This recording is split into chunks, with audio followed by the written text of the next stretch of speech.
எல்லோருக்கும் வணக்கம். Welcome to உங்கள் நான் கமல் ஹாசன்ஸ். அந்த வீடியோவில் நம்ம கமல் சார் பற்றின ஒரு புதிய தகவல் தான் டிஸ்கஸ் பண்ண போகிறோம்.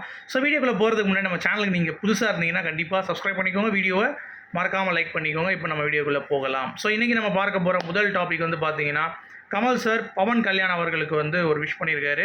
ஸோ ஏற்கனவே உங்களுக்கு தெரியும், அவர் வந்து பயங்கரமான ஒரு வெற்றி வந்து பெற்றிருக்காரு அப்படிங்கிறது தான். ஸோ ஆந்திர பிரதேஷ் மக்களுக்கு நீங்கள் வந்து நல்ல விஷயங்கள் நல்லா பண்ணணும், நிறையா வந்து சர்வ் பண்ணணும் அப்படின்ற மாதிரி அவரை பாராட்டும் வகையில் வந்து பார்த்தீங்கன்னா ட்வீட் வந்து போட்டிருக்காரு அப்படிங்கிறது ஒரு பக்கம் இருந்தாலும், ஏன் இவ்வளோ லேட்டாக போட்டிருக்காரு அப்படிங்கிறதும் நிறைய பேர் வந்து கேள்வி கேட்டிருந்தாங்க. ஸோ எல்லாருமே நம்ம வந்து கேள்வி கேட்குறோம், ஈஸியாக வந்து கேட்கலாம்.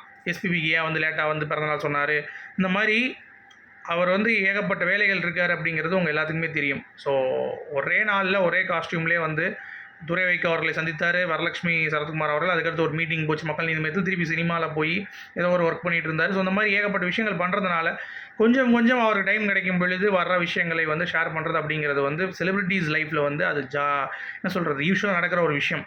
சரிங்களா? நம்மளை மாதிரி சும்மா வெட்டியாக வந்து வீடியோ போடுறவன், இல்லை வந்து பார்த்துட்டு இருக்கவங்க, இல்லை வந்து ஏதோ ஒன்று பண்ணிகிட்டு இருக்கவங்க வந்து பார்த்திங்கன்னா சும்மா தான் இருப்போம்.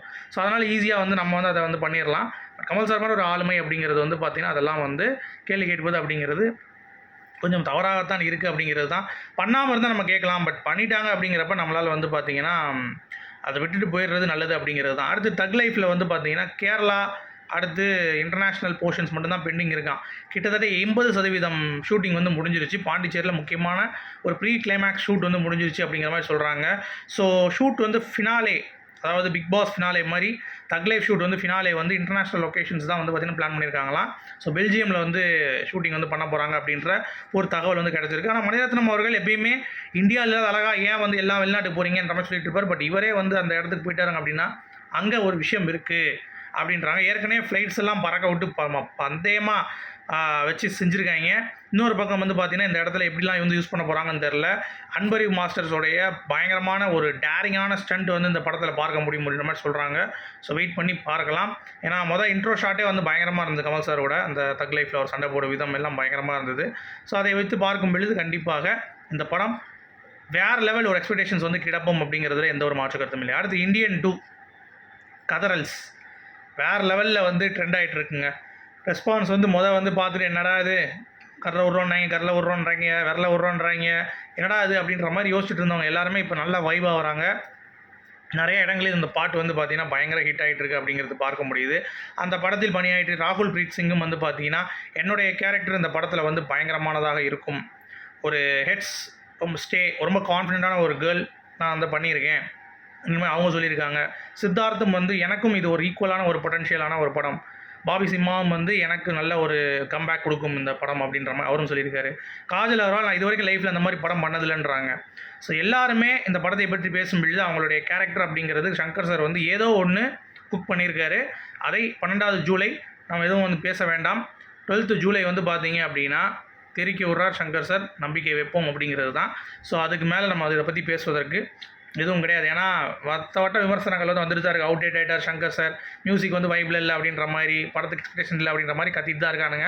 அவனுங்க ஒரு பக்கம் கற்றுட்டும், படம் வந்துச்சுன்னா எல்லாத்தையும் கட்டி போட்டு அப்படியே கும்பலாக வந்து பார்த்திங்கன்னா போய் பார்ப்பாங்க இந்த படத்தை அப்படிங்கிறது தான். ஸோ சங்கர் அவர்களுடைய மாஸ் அப்படிங்கிறது ஒரு பக்கம் வந்து நமக்கு தெரிஞ்சது தான். அடுத்து ஒரு குழந்தைகள் அப்படிங்கிறது வந்து ரொம்ப முக்கியமான ஒரு விஷயம். ஏன்னா அடுத்த ஜென்ரேஷனுக்கு அதான் வந்து கடத்தி கொண்டு போகும். அப்படிப்பட்ட ஒரு இதில் வந்து ஒரு சின்ன பசங்க பொண்ணுங்க எல்லாம் வந்து இந்தியன் படத்தை வந்து ரிலீஸ் பார்த்துட்டு சூப்பராக பண்ணுறாரு தாத்தா, ரொம்ப பிடிச்சிருக்கு அப்படின்ற மாதிரிலாம் பேசுவது, அதெல்லாம் ரொம்ப அற்புதமாக இருந்தது. ஒரு இன்டர்வியூ எடுத்திருந்தாங்க, செம்மையாக இருந்துச்சு. என்ன அப்படின்னா ஒரு குட்டி பொண்ணு ஒரு குட்டி பையனை வந்து சும்மா பேசிகிட்டு இருக்காங்க. அப்போ கமல் சாரோட எனக்கு இப்படிலாம் தெரியாது இவரை பற்றி, இப்போ தான் வந்து பார்க்குறேன். அதில் வந்து ஒரு சின்ன பொண்ணு சொல்லுது, நான் வந்து எந்த ஒரு ரிலீஸ் படமும் பார்த்ததில்லை, கமல் சாரோடைய இந்தியன் அப்படின்றத தான் நான் வந்து பார்க்குறேன், இது வந்து 3வது படம் அப்படின்ற மாதிரி. வேட்டையாடு விளையாடு பார்த்தாங்களாம், அடுத்து வந்து இந்தியன், அடுத்து இன்னொரு படம் சொன்னாங்க, 3 படமும் வந்து நான் பார்த்தேன் அப்படின்ற மாதிரி. எனக்கே வந்து ரொம்ப வியப்பில் ஆழ்த்தியது. என்னடா இது, ஜென்ரேஷன் தாண்டி கமல் சாரை ரசிப்பாங்களா அப்படின்னு சொல்லிட்டு. நல்ல கண்டென்ட்டாக இருந்தால் எந்த ஜென்ரேஷனாலும் வந்து ரசிப்பாங்க அப்படிங்கிறதுல இதற்கு மேல் வந்து ஒரு இது கிடையாது. அப்புறம் சத்யம் பேலஸோ பிவிஆரில் புக்கிங் பயங்கர தீயாக போயிட்டுருக்கு. வேறு லெவல் புக்கிங்ஸ் நம்ம இந்தியன் படத்துக்கு அப்படிங்கிறது பார்க்க முடியுது. சரிங்களா? அடுத்து கல்கி 2898 இது வந்து ரொம்ப முக்கியமான ஒரு படம்.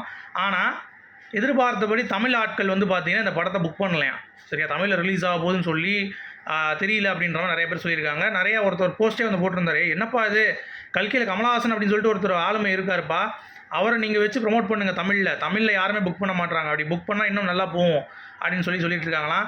இந்த ஜூன் 10ஆம் தேதி ட்ரெயிலர் வரும்ல, அதில் கமல் சாரோடைய அந்த ப்ரெசன்ஸை பார்த்துட்டு அதுக்கடுத்து புக்கிங்கை பாருங்கள் அப்படின்ற மாதிரி தமிழ் சைடில் வேறு லெவலில் இருக்கும் அப்படின்ற மாதிரி வந்து பிளான் பண்ணுறாங்க போல் தெரியுது.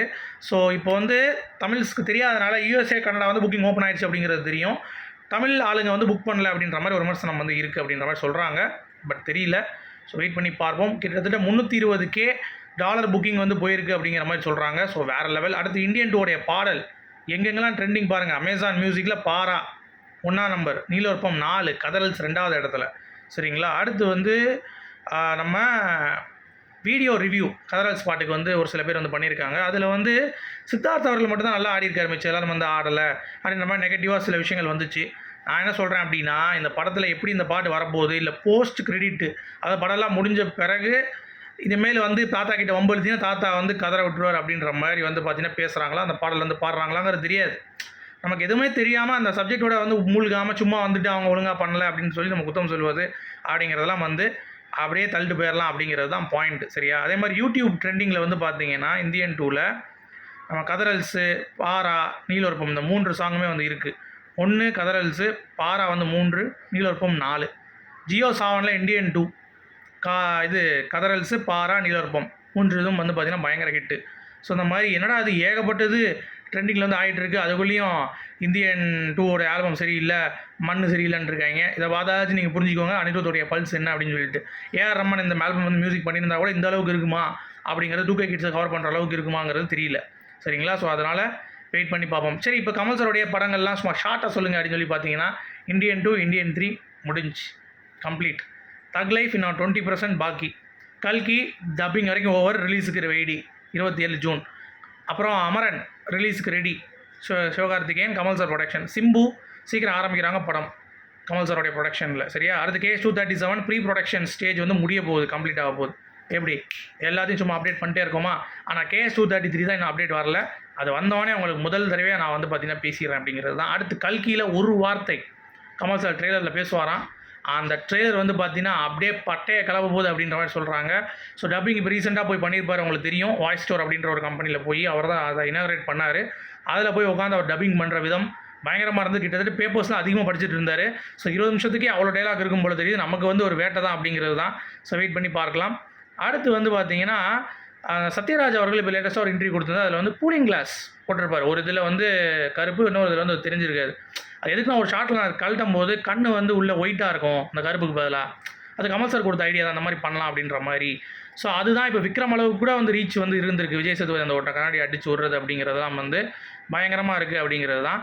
ஸோ வெயிட் பண்ணி பார்க்கலாம். ஓகே. அடுத்து கமல் சாரோடைய காளி அப்படின்ற அந்த ஒரு கெட்டப்போடைய ஸ்கெட்ச் வந்து பார்த்தீங்கன்னா இணையதளத்தில் ரொம்ப வைரலாக போயிட்டுருக்கு.